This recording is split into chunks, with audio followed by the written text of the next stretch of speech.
Selamat berjumpa kembali semuanya, para sejawat dokter yang saya hormati. Bapak Ibu dokter, izinkan pada perjumpaan kita kali ini saya akan mencoba mengulas mengenai pola kuman berbasis karakter host ya. Dan ini nanti kita akan lihat dari segi tilikan dari stratifikasi resiko model Rastro Indonesia ya. Nah, mudah-mudahan ini nanti bisa membawa suatu insight ya. Karena biar bagaimanapun kita harus pahami bahwa good diagnostic stewardship will lead to the good antimicrobial stewardship. Ya.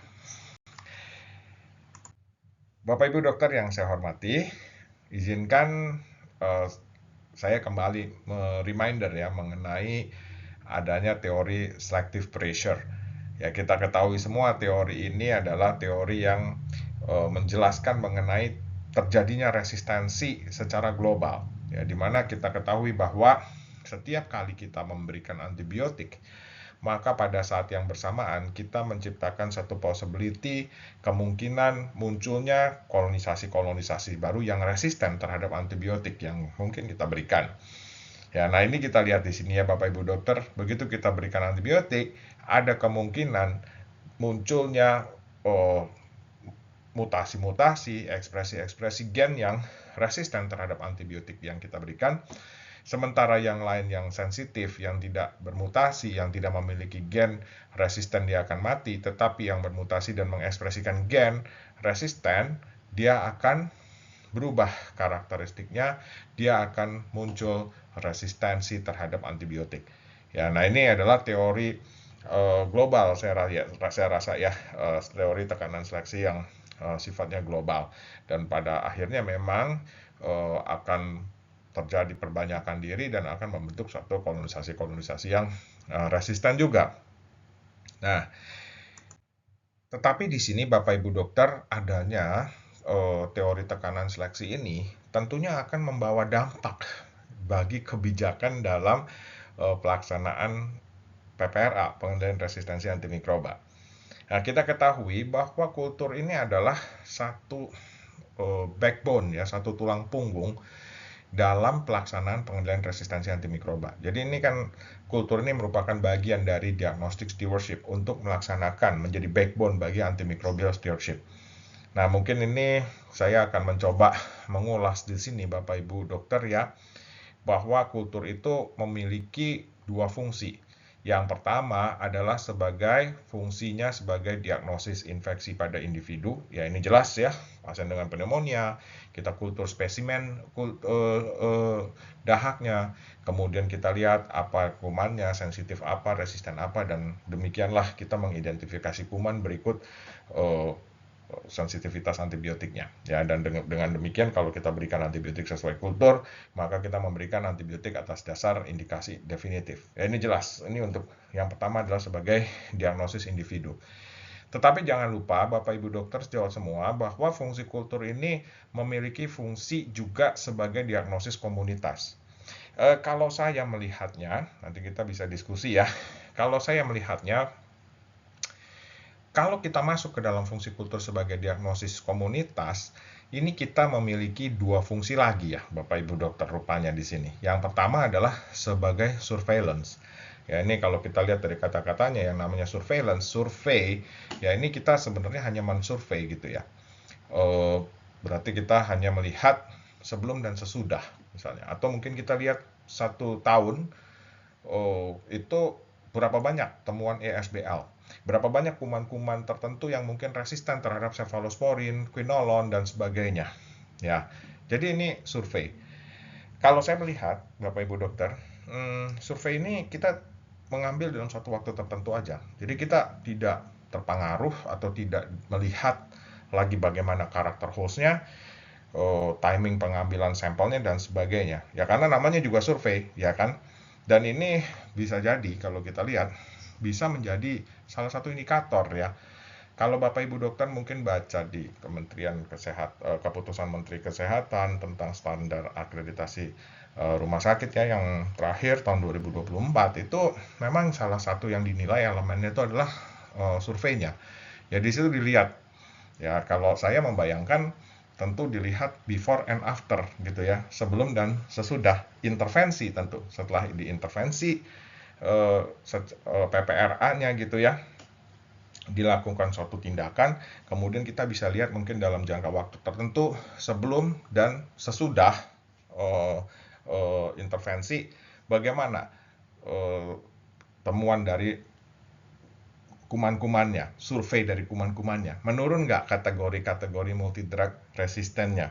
Ya, nah jadi ini survei gitu ya, jadi kita melihat sebelum dan sesudah menurun apa enggak, yang resisten mungkin terhadap cephalosporin atau quinolone dan sebagainya. Tetapi surveillance ini ya memang kalau saya berpikir Bapak Ibu dokter ini kelihatannya perlu dilakukan, tetapi memang lebih panjang daripada penggunaan daripada ini.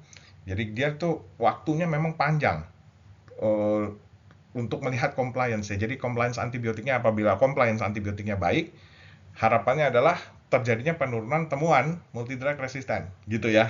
Nah, tapi ini memang jangka waktunya panjang dari compliance antibiotik ini kan berapa lama? Gak bisa cuma 1 bulan 2 bulan compliance antibiotiknya baik, kepatuhan penggunaan antibiotiknya baik, langsung kemudian harapannya turun secara drastis. Kelihatannya by sense aja, kelihatannya nggak mungkin. Ya, jadi surveillance ini kelihatannya membutuhkan waktu yang lebih lama. Tapi ini bisa jadi menjadi suatu elemen penilaian ya dalam intervensi pelaksanaan PPRA. Ya. Nah, jadi ini salah satu fungsi kultur, satu surveillance ya. Tetapi ada fungsi kultur yang kedua ya Bapak Ibu dokter, ini yang seringkali menjadi satu isu ya.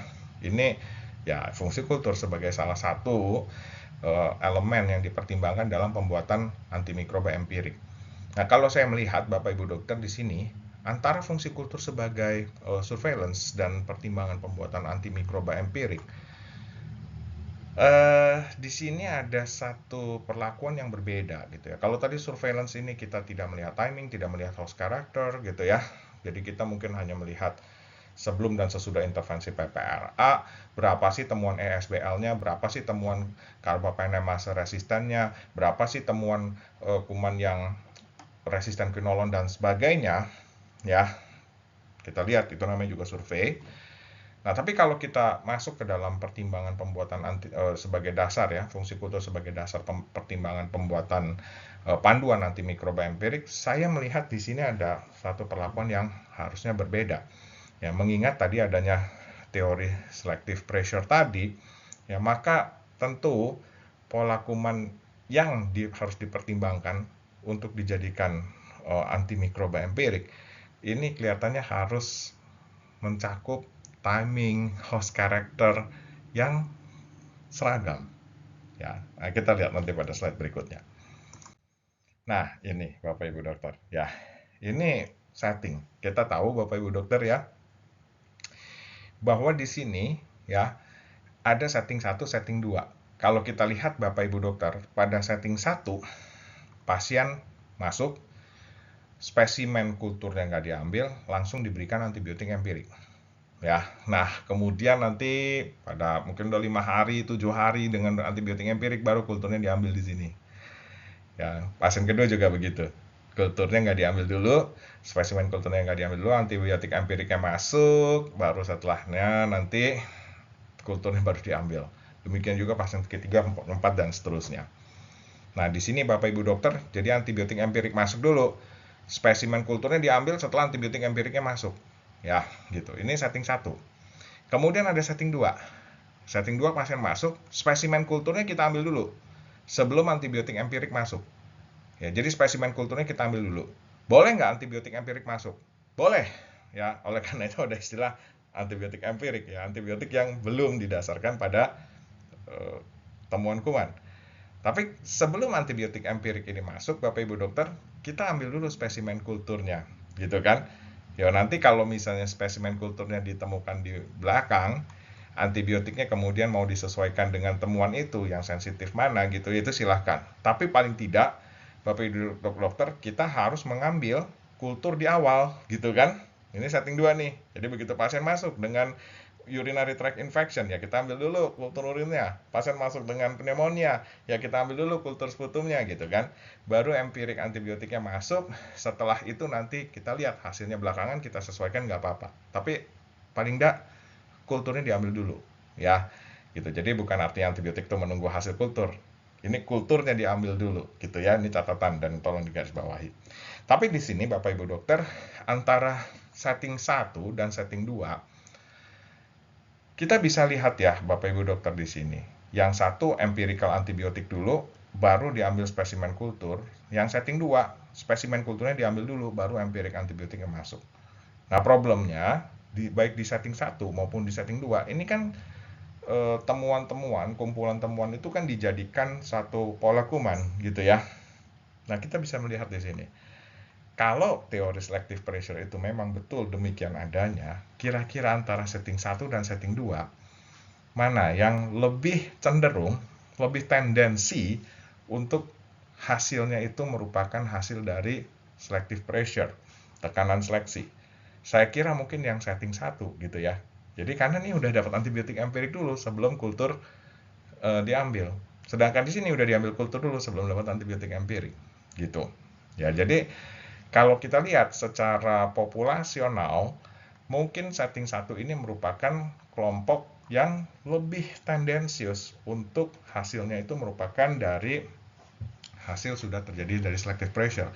Sehingga bisa jadi di sini pola kuman yang dihasilkan memiliki tingkat sensitivitas antibiotiknya lebih rendah. Artinya resistensinya lebih tinggi dibandingkan dengan setting 2. Ya gitu, karena di sini kan kecenderungan untuk mengalami tekanan seleksi sudah terjadi. Nah, Bapak Ibu dokter, ini tentunya akan menghasilkan karakteristik pola kuman yang berbeda. Perbedaan timing pengambilan antibiotik, perbedaan timing pengambilan kultur bisa mencerminkan, menghasilkan pola kuman yang berbeda. Dan kalau ini dijadikan dasar, salah satu dasar untuk pertimbangan pembuatan antibiotik empirik, maka output yang dihasilkan juga bisa berbeda gitu. Ya, jangan-jangan di sini sudah penuh dengan ESBL, ya sudah penuh nanti dengan karbapenem resisten. Jangan-jangan sensitivitas meropenemnya hanya tinggal 50-60% mungkin. Ya padahal di sini sensitivitas terhadap cefalosporinnya, ya pola kuman yang setting 2 mungkin masih tinggi, beta lactam sensitivitasnya masih tinggi. Nah, jadi ini dua setting yang berbeda, timing pengambilannya berbeda, itu dengan adanya tekanan seleksi, jangan-jangan bisa menghasilkan pola kuman juga yang berbeda.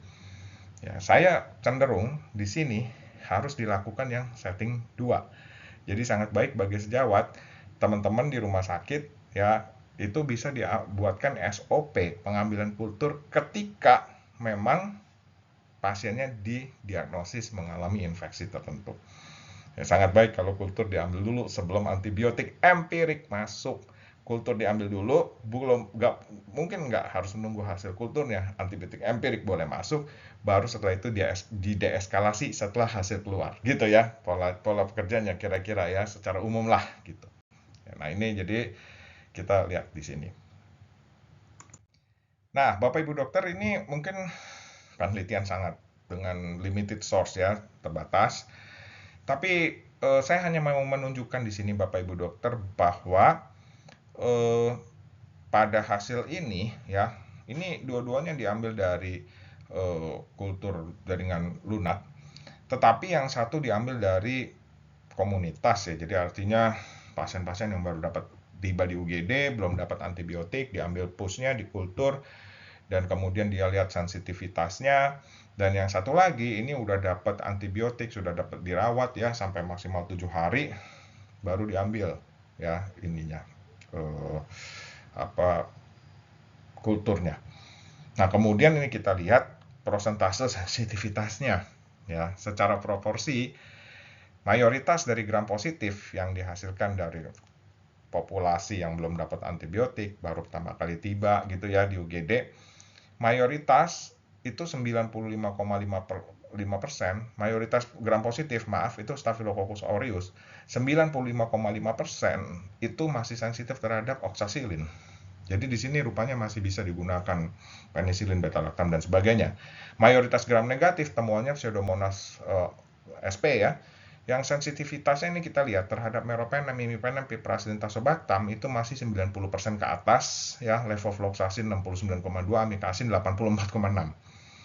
Tapi kalau kita lihat di sini Bapak Ibu dokter ya, ini dari pasien yang sudah dihospitalisasi, sudah dapat antibiotik gitu ya, maksimal 7 hari, kita ambil sama nih, ternyata gram positif mayoritas Staphylococcus aureus, tapi kita lihat prosentase sensitivitasnya sudah turun terhadap oksasilin. Ya. Kemudian Pseudomonas ini juga merupakan mayoritas gram negatif yang ditemukan. Kita lihat di sini sensitivitas terhadap meropenem, imipenem, piperacillin, tazobactam semuanya sudah turun jauh ya.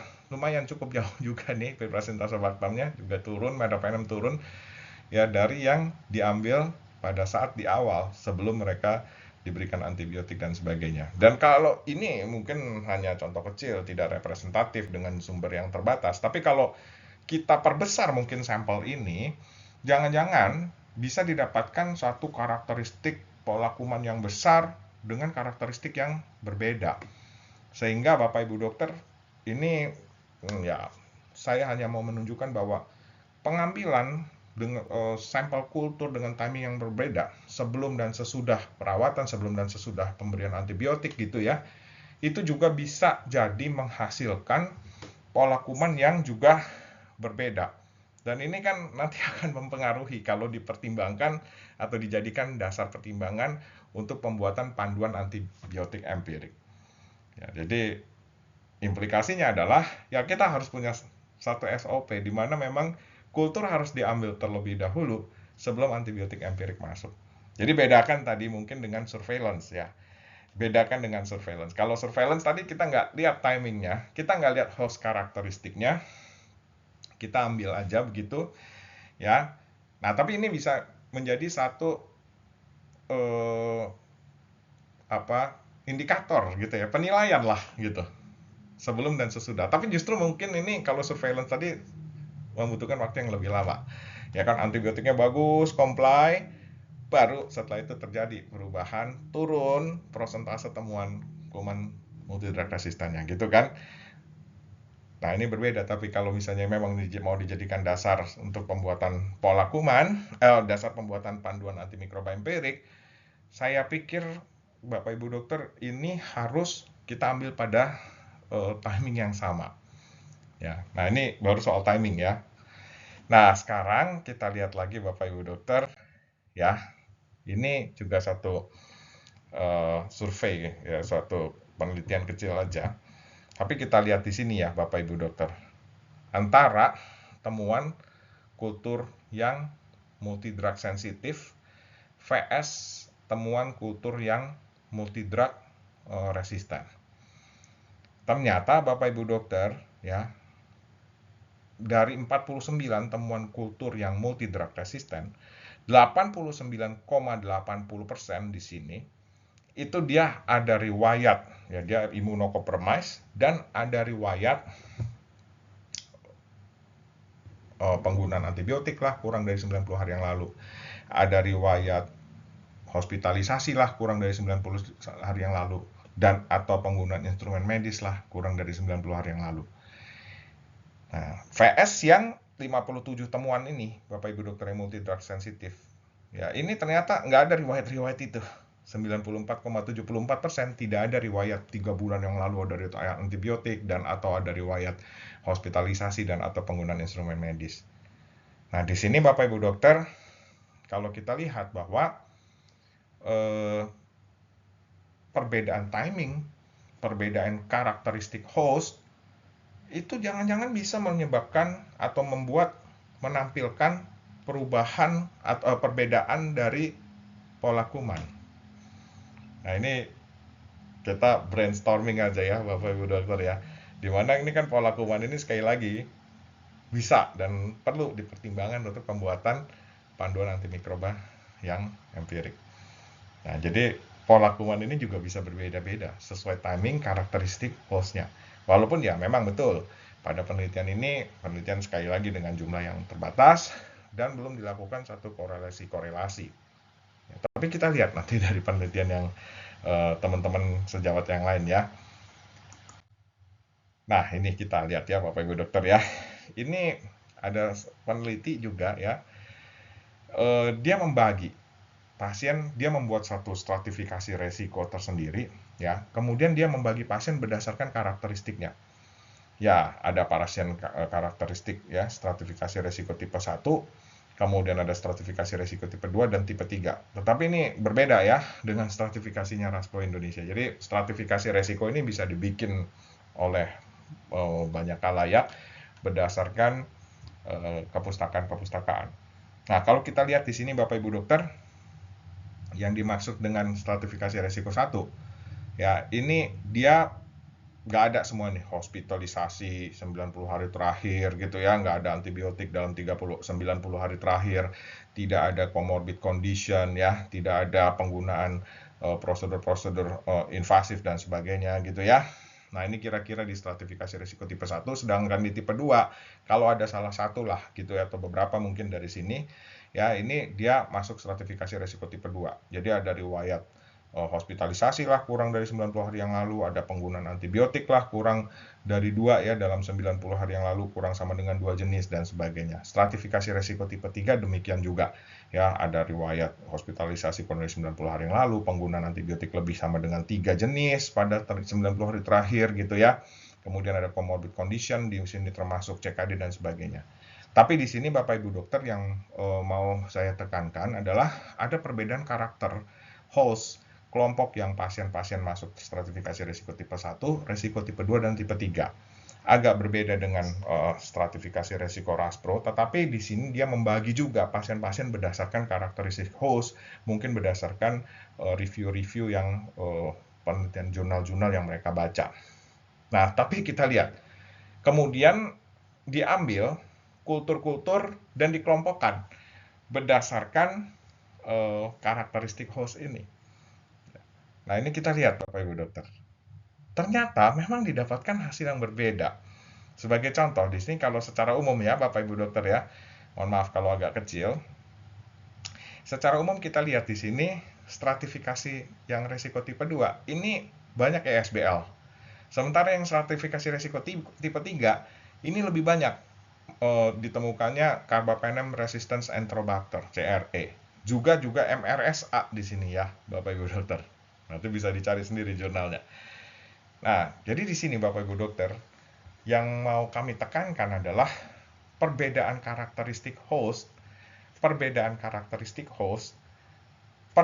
timing pengambilan sampel kultur, perbedaan karakteristik host, jangan-jangan bisa menghasilkan pola kuman yang juga berbeda. Nah, ini menjadi isu penting saya pikir. Kalau memang kita mau menempatkan fungsi kultur tadi sebagai diagnosis komunitas dan ini sebagai pertimbangan untuk pembuatan panduan antimikroba empirik, maka memang kita lihat perbedaan timing dan karakteristik host ini menjadi sesuatu yang harus kita perhitungkan. Ya, ini penelitian yang lain lagi Bapak Ibu Dokter ya. Ini dari Drone Marheim, udah agak lama, tapi saya pikir masih cukup relevan. Di sini juga dia melihat ya, ada prediktor-prediktor gitu. Jadi kita lihat usia tua, lebih dari komorbid ya, ini mungkin situasi yang imunokompromis gitu ya. Kemudian ada long term facility, hospitalisasi dalam kurung waktu 3 bulan terakhir, ada riwayat penggunaan antibiotik ya dan sebagainya. Ini juga merupakan prediktor-prediktor untuk kemunculan ESBL. Ya, jadi kalau yang tadi kita lihat pengelompokan dari segi karakteristik, tapi kalau yang ini dia memprediksi karakter seperti apa aja yang memang memiliki kecenderungan untuk terinfeksi kuman-kuman ESBL. Dalam hal ini ESBL Bacteremia nih kita lihat ya. Tapi sekali lagi di sini ditekankan bahwa perbedaan karakter memiliki perbedaan resiko, memiliki kecenderungan, dan jangan-jangan pada kelompok-kelompok yang berbeda karakter tadi, sekali lagi begitu kita kultur akan menghasilkan pola kuman yang berbeda. Yang mana yang mau kita pakai sebagai dasar atau pertimbangan pembuatan panduan antimikroba empirik. Ini penelitian yang lain lagi ya, ini dari Aliberti ya, dia membuat skor gitu Bapak Ibu dokter kira-kira ya. Nah ini dia yang masuk ke dalam scoring dia nih individu-individu ya, misalnya ada ya ini juga ya kondisi-kondisi imunokompromis ya, ada COPD, diabetes, kemudian penggunaan antibiotik riwayat penggunaan antibiotik kurang dari 90 hari yang lalu, hospitalisasi lebih sama dengan 2 hari dalam 90 hari terakhir dan sebagainya. Ya juga gomila ini kita lihat ya, ada riwayat penggunaan antibiotik kurang dari 30 hari yang lalu dan sebagainya. Nah di sini Bapak Ibu dokter, penelitian ini menegaskan bahwa memang dalam pemberian antibiotik empirik, ya kan kalau pemberian antibiotik empirik itu kan kita nggak tahu nih, belum tahu kita kulturnya hasilnya apa, tapi faktor-faktor karakteristik host ini harus dipertimbangkan dan ini kelihatannya memang perlu untuk kita masukkan ke dalam panduan antimikroba kita. Ya, nah Bapak Ibu dokter yang saya hormati, pada kesempatan lain ya di penelitian berikutnya ya, ini kami juga melihat bahwa ternyata pasien-pasien dengan imunokompromis plus riwayat antibiotik kurang dari 30 hari yang lalu dan atau penggunaan instrumen medis dalam kurun waktu kurang dari 90 hari yang lalu, secara statistik ternyata memiliki kecenderungan lebih tinggi untuk terjadinya sepsis event. Ya, kami belum meneliti secara lebih detail ya apa penyebabnya. Tentu ini membutuhkan penelitian yang lebih baik dengan sampel yang lebih luas ya. Belum ada penelitian yang belum kami lanjutkan ke sana. Tetapi secara statistik ini kita bisa lihat Bapak Ibu dokter bahwa penggunaan imunokompromis dengan riwayat penggunaan antibiotik kurang dari 30 hari dan atau juga penggunaan instrumen medis kurang dari 30 hari yang lalu, dia mempunyai kecenderungan untuk mengalami sepsis. Ya, penyebabnya apa belum tahu, itu butuh penelitian lebih lanjut. Nah, tapi di sini Bapak Ibu dokter kita harus melihat bahwa dalam menggunakan pola kuman sebagai dasar pembuatan panduan antimikroba empirik itu harus harus membedakan kelihatannya. Karakter mana yang harus diberikan antibiotik apa berdasarkan kuman pada kelompok karakter tersebut. Nah, ini Bapak Ibu dokter, kalau Bapak Ibu dokter nanti saya mungkin nggak akan bicara lebih jauh lagi di sini ya, karena nanti Bapak Ibu dokter bisa buka YouTube saya ya di YouTube Raspro Indonesia Risk Stratification mengenai penjelasan ini. Ya, kalau kita lihat pada konsep Raspro, kita melakukan sitasi-sitasi ya, dan akhirnya kita membuat satu panduan berdasarkan stratifikasi risiko. Tapi bukan panduan antibiotik ya. Ini adalah satu review, suatu sitasi-sitasi artikel, dan kemudian kita membagi kelompok itu sendiri, gitu ya. Nah, jadi kalau kita lihat Bapak Ibu dokter di sini, kan ada risiko pasien-pasien yang masuk ke dalam risiko stratifikasi tipe 3. Ya, ini tentunya adalah pasien-pasien yang lebih beresiko untuk terinfeksi ISBL dan multidrug resisten lainnya. Ada kelompok pasien yang masuk ke stratifikasi resiko tipe 2. Ya, ini yang lebih beresiko secara spesifik, mungkin bisa terinfeksi beta lactamase producers to ISBL, extended spectrum beta lactamase, dan kalau kriteria stratifikasi resiko tipe 2 dan 3 tidak terpenuhi, dia masuk ke stratifikasi resiko tipe 1. Ya, nah ini adalah stratifikasi resiko dari Raspro Indonesia yang memang sudah menjadi hak cipta ya dari kita ya. Tapi ini kami bikin sebenarnya nanti kelanjutannya itu adalah bagaimana dengan pola kuman pada masing-masing kelompok berdasarkan karakteristik hostnya ini. Jadi kalau kita lihat Bapak Ibu dokter, saya sendiri sebenarnya penasaran sebenarnya bagaimana sih pola kuman pada kelompok pasien yang masuk stratifikasi resiko tipe 3. Bagaimana sih kelompok pola kuman yang diambil dari pasien-pasien yang masuk di stratifikasi resiko tipe 2. Dan bagaimana juga pola kuman pada pasien-pasien yang masuk di stratifikasi resiko tipe 1. Ya, ESBL kalaupun bisa ditemukan misalnya di stratifikasi resiko tipe 2, apakah dia masih sensitif terhadap antibiotik A, B, C? Bagaimana sensitivitasnya terhadap amikasin, gentamisin, terhadap quinolone misalnya, ya kan?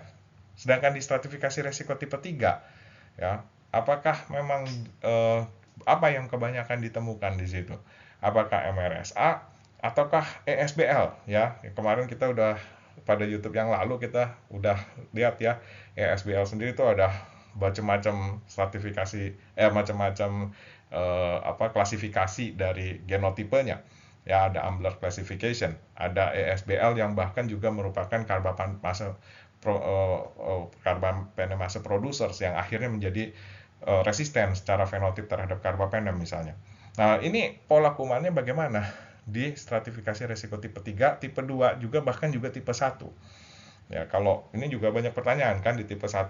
Kalau kita mengacu pada guidelines WHO, AWARE, ya kan, rata-rata sebagian besar yang masuk ke dalam kelompok yang non-severe atau mild to moderate itu menggunakan amoxicillin clavulanat, menggunakan amoxicillin, ya. Nah, bagaimana di rumah sakit kita yang masuk stratifikasi resiko tipe 1? Ini kan artinya pasien-pasien yang non-severe, non-immunocompromised dan tanpa riwayat-riwayat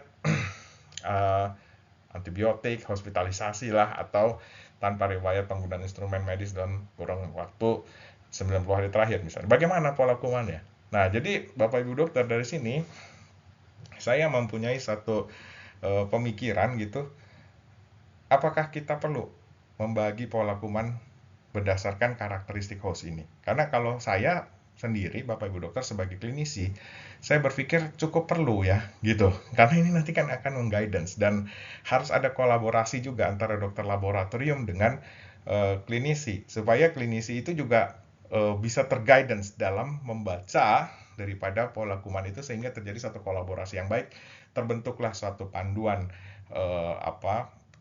panduan antimikroba empirik yang baik yang disepakati bersama berdasarkan kelompok-kelompok ini. Ya. Nah,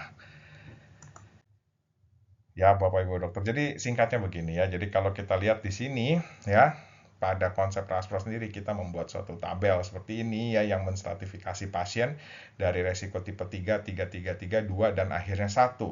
Ya, dimana di sini apabila ada salah satu aja gitu ya, misalnya penggunaan antibiotik, pasiennya dia imunokompromis ya, dengan riwayat penggunaan antibiotik, penggunaan hospitalisasi atau penggunaan instrumen medis, itu akan meliding pada satu kondisi yang spesifik gitu. Jadi kalau Bapak Ibu dokter lihat nanti ya, banyak publikasi-publikasi kami di beberapa lah gitu ya, jurnal gitu. Nah, nanti Bapak Ibu dokter bisa lihat di situ. Jadi nanti kita berpikir bersama yuk, bagaimana sebenarnya ini, apakah memang membutuhkan satu pola kuman tersendiri untuk masing-masing kelompok. Ya. Nah, jadi seperti ini Bapak Ibu dokter. Bagaimana pola kuman pada kelompok-kelompok pasien yang jatuh di stratifikasi resiko tipe 3, tipe 2, dan tipe 1. Dan akhirnya ini nanti dijadikan satu guidelines empirik. Ya, kultur diambil terlebih dahulu, sembari menunggu hasil kultur keluar, maka kemudian di guidance klinisinya, kira-kira pasiennya jatuh pada stratifikasi risiko tipe berapa sebelum hasil kultur keluar. Setelah hasil kultur keluar, nah kita sesuaikan, deeskalasi sesuai dengan temuan kulturnya. Gitu. Ya, dan ini pada kenyataannya sekali lagi ya, pada beberapa video kemarin juga sudah kami tampilkan ya. Sekali lagi bisa sejawat lihat pada video YouTube Raspro Stratification ya. Ternyata memang kalau kita menggunakan perangkat digital Raspro di sini ya, kita jumpai kok sebagian besar jatuhnya di stratifikasi resiko tipe 1. Ya. Nah, saat ini kan kita banyak ya mensitasi guidelines, terutama juga dari WHO AWARE, mengkampanyekan penggunaan antibiotik akses ya, pasien-pasien yang non-severe, imunokompeten, juga tanpa resiko-resiko hospitalisasi penggunaan antimikroba dan riwayat instrumen medis ya, masuk di stratifikasi resiko tipe 1 ya, kita menggunakannya antibiotik yang golongan akses. Ya, nah ini Bapak Ibu dokter bisa lihat di sini ya. Dan demikianlah mungkin yang perlu kita pikirkan bersama. Ya tentu tidak mudah untuk membuat formulasi daripada semua ini, tapi kelihatannya pola kuman berbasis karakteristik host, ya kalau dari kami segi RASPRO Indonesia, karakteristik host itu kan bisa kita bagi ya menjadi berdasarkan stratifikasi resikonya 1, 2, dan 3. Nah, hal ini menjadi penting ya dalam membuat atau menjadikan pola kuman itu dalam mempertimbangkan pembuatan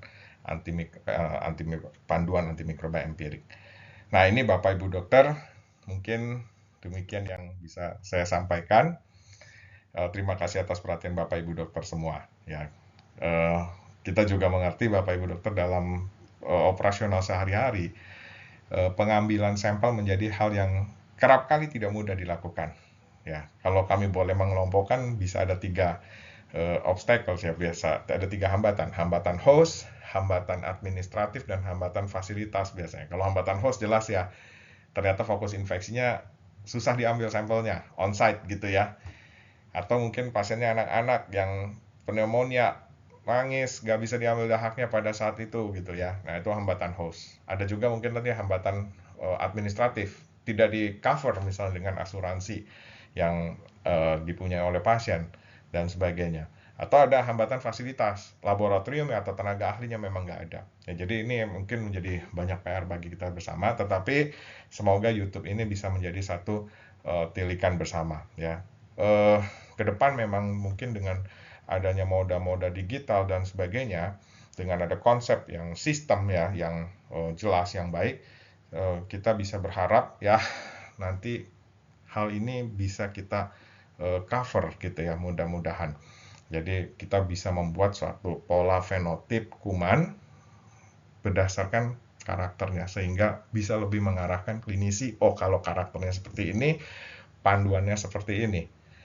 Karakternya masuk di stratifikasi risiko tipe 1, 2, dan 3, masuk di stratifikasi risiko tipe 1, oh panduannya antibiotiknya harus pakai ini. Kalau 2, pakai ini. Nah, itu berdasarkan pola kuman yang bisa kita ambil untuk masing-masing karakter tadi. Baik, demikian Bapak Ibu dokter yang bisa saya sampaikan. Mohon maaf apabila ada hal-hal yang kurang, apabila ada hal yang kurang update, atau ada hal yang keliru, atau ada hal-hal yang kurang berkenan yang disampaikan. Semoga bisa bermanfaat, tetap semangat, sukses selalu dalam setiap langkah dan karya untuk terus menjadi pelayan bagi kesehatan Indonesia yang lebih sehat dan sejahtera.